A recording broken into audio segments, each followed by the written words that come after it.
Hi, my name is Alia. I am breaking code silence. I have been effectively breaking code silence since I came out of denial about the abuse that I suffered at CEDU around 2007. I suffered the abuse around 1991, 1990. I came out of denial about it in around 2007. Um,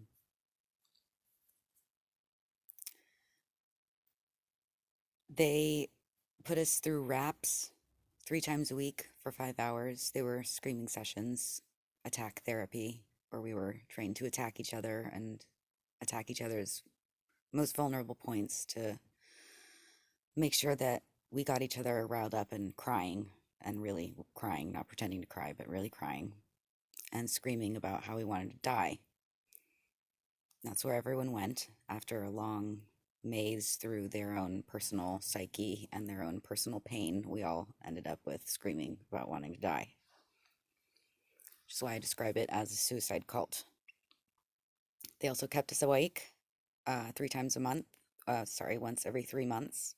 They would keep us up from 9 o'clock at night. Well, we'd been up the whole day. And then at 9 o'clock, we'd go in there and they'd let us sleep from like 5 to 6 a.m. and then we'd be up until 9 o'clock at night. Those were called profits, and you went through one every 3 months. They got increasingly scarier and more dramatic from just pointing out, calling each other names, thinking of the worst names that we could think of each other, to throwing each other out of metaphorical lifeboats, to pulling each other's arms and legs out from underneath each other. All of this in the middle of the night with one particular song on repeat and blast while we did these theaters and screamed about our shame. Until the final year, and then there were no more all-nighters. You had a 3-day session and a 6-day session, and those were all with 1 hour sleep per night. So they kept upping the stakes until you suddenly graduated, and you were supposed to be better. And we were all, worse. Much, much, much, much worse. No matter how hard our lives were before we got there, no matter how easy or privileged our lives were before we got there, when we left, we were worse off than when we got there, considerably worse off than when we got there. For the people that came in already abused by a heartless system, they were pushed further into their pain, and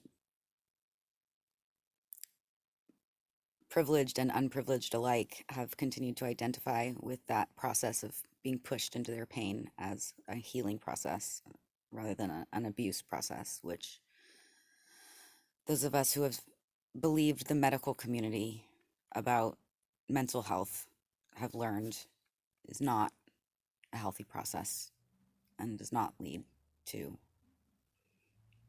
mental health, but rather to self-destruction and the destruction of other people and other relationships, which is what so many of us have experienced as a result of the CEDU family of schools. So I want to thank Crystal, and I want to thank Paris. I want to thank Rebecca for helping me and helping all of us to break the silence. It's about time. #breaking code silence.